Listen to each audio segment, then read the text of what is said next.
Hello peasants! Welcome back to my channel. I have a very serious question for you. Does my hair look like a croissant? I've just been told so by a friend. I'm not sure if that's a compliment or not. You see, I rather like croissants. They're, buttery and they're a distinctive, delectable delight. So let me know what you think. But besides that, I am so excited about today's video. I have been doing a lot of history bounding lately, and I just really wanted to sew an authentic historical garment, so I finally decided to do it. I made about 5 capes this winter for friends. These were black. They were all pretty much the same, very similar patterns. Oh wait, there was a pink bubblegum one, but that one was very bright. I just really got tired of making capes. So I decided, why not make a historically accurate cape, right? So that's what I decided to do. I wanted to do something that I could enter into Foundations Revealed competition, and their theme for this year is a book. And I was like, okay, what book am I going to do that's going to fit a cape? I did some research, and I found out that Bram Stoker's Dracula was published in 1897. And when I was looking for patterns for capes, I didn't find very many, except I happened to find an original pattern from a ladies' magazine called The Ladies' Tailor, and it was published in July of 1898. So this was less than a year after Dracula was published. Now, what was interesting was that this cape features a very interesting collar. You can see it's a high collar that flares out, typically what we would associate with a Draculian collar, and it's like, oh, that's a Dracula collar. Well, I was like, is there a correspondence between Dracula being published and this collar coming into fashion less than a year later? I couldn't find if that was the case, but according to the publication, it states, the new Medici shape, referring to the collar, although many favor the patine style, which undoubtedly rivals the former for smartness of finish. The foundation partakes of the Prussian style of collar, cut with a heavy fall and slashed with a series of V's to give fullness of the upper edge required. I was like, this is so cool that this new Medici collar took the fashion world by storm in 1898, right after Dracula was published. I thought it was a pretty cool correlation, and I decided to go with it. So I guess I ended up making a historically accurate version of a Dracula cape, maybe? I was also really excited about this project because I have not made a full garment yet on Cordelia here. I love treadle machines, so whenever I get a new one, it's so exciting. And I've had her for about almost an entire year, and I haven't used her for a project yet. I also have some big news. I am doing my first giveaway. The prize for this giveaway is going to be the cape that I'm making in this video, along with some of the leftover fabric in case you need to do ending mending or patching. The rules for entering the giveaway on YouTube are liking this video, subscribing to my channel, and commenting down below that you would like to be added to the giveaway. If you don't specify that, I'll just assume your comment is just a normal comment to the video. If you want to get more entries into the giveaway, head over to my Instagram channel, Edwardian_Tailor, and follow the rules on the post about the cape there in order to be entered more times and have a higher chance of winning. I'm really excited to see who all participates, and I can't wait to see who gets the cape. Without further ado, peasants, let's dive right in. The fabric I used for this was a thin plaid 100% cotton flannel. The fabric was incredibly soft and had an amazing drape. Very few original patterns from this time came with seam allowances included, so I cut out my pieces with a 1/2 inch seam allowance on all sides. Because my fabric was so narrow, I could not cut the undercape on the fold.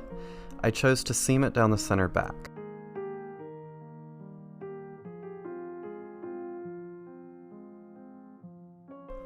The 3/4 upper cape was much less full, and I was able to cut it on the fold as directed.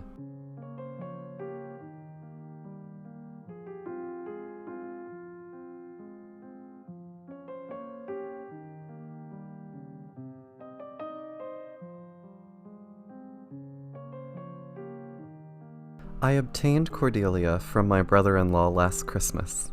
She is a Wheeler and Wilson from around 1895. It is notoriously difficult to date these machines due to the company not keeping good records, but you can often narrow down the time of production pretty close.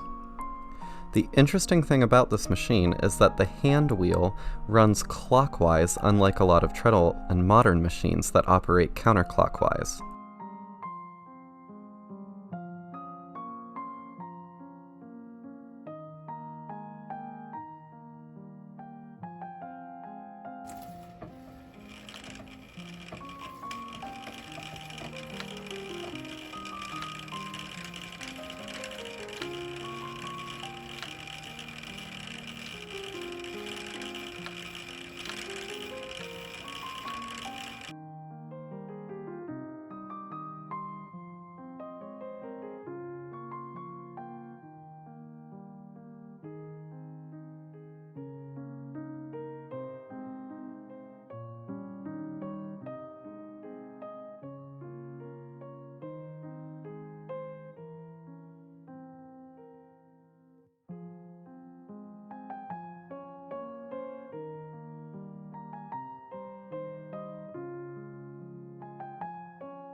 The undercape is shaped around the shoulders with 2 darts. I had to decrease my darts by 1 1/4 inch each for the cape and the collar to match. The instructions tell you to lengthen, shorten, widen, or narrow the darts to fit your specific shoulder shape. Never forget to press every seam if you want a professional-looking garment.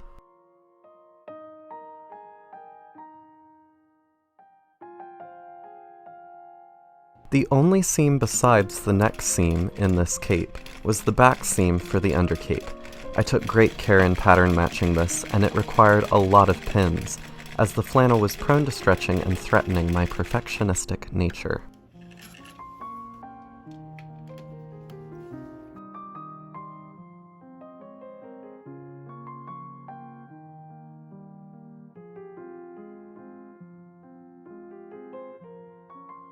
Then I took a break from all of that and cut out strips of trimming at 1/2 inch wide out of suede cloth. I also used the suede cloth to line the collar as it was super soft and I thought it would give a nice pop. I chose the suede due to its non-fraying nature and its extreme softness. This stuff is seriously beyond soft. I ended up using a rotary cutter for precision and throwing away all the strips I unevenly cut out by scissors. I hemmed the upper and lower cape by sewing a strip of suede along the edge, trimming the excess, folding the strip over, and felling it to the inside. This ensured a prettily finished hem.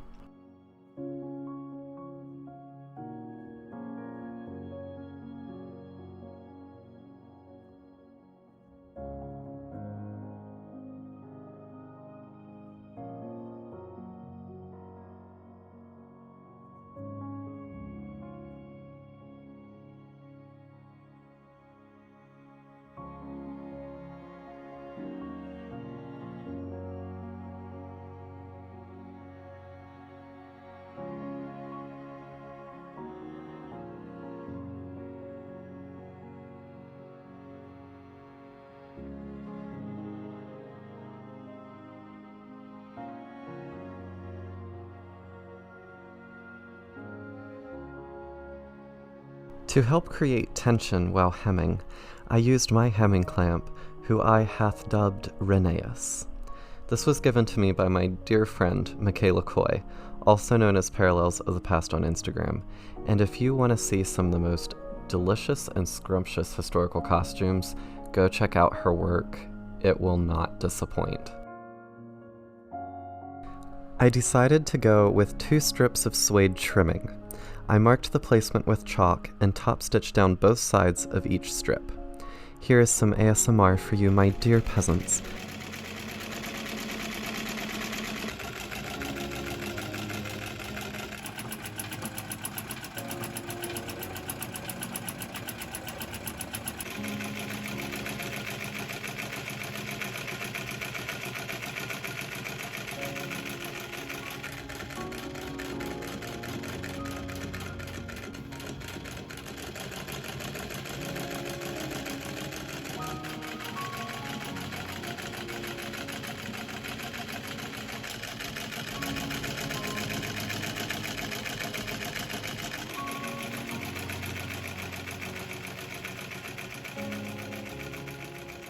I do hope that was a distinctive, delectable delight to your ears.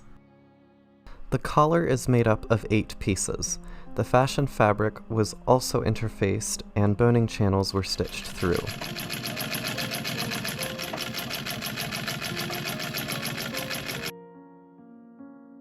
I used synthetic whalebone to support the collar, since that is the closest I can get to real whalebone. This whalebone is produced by the Wissner company in Germany. I made very narrow bone channels and split my bones in half to make them fit. There are about 6 bones in the collar. I wanted the front of the collar to flip out to show off the suede lining and give the collar a morning glory effect. So I tried steaming the front bones over a wooden block, but eventually found that steaming the bones and holding them in an arched shape with my hands till they cooled completely worked splendidly. I stitched the collar to both the under and over cape, leaving the collar lining free.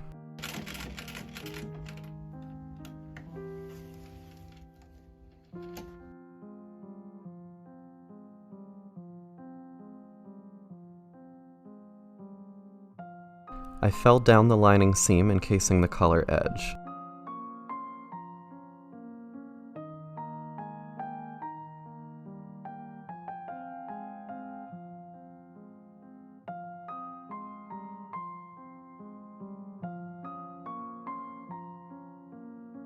I felt that the cape needed a bow at the center front neck. I created it using the suede and made ribbons to tie underneath to fasten it. I ended up just sewing a hook to the bow and an eye to the cape to close it, and kept the ribbons hanging down for dramatic effect.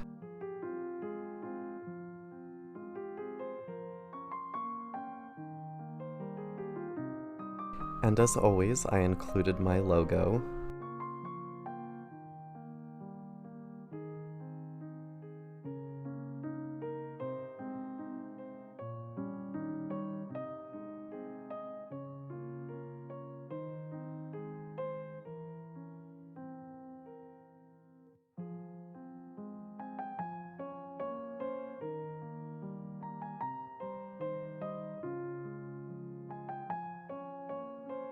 And with the bow sewn on, it was finally complete.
Okay, am I allowed to photobomb any of these pictures? Yes. Yes. Here they are looking over the footage we took today.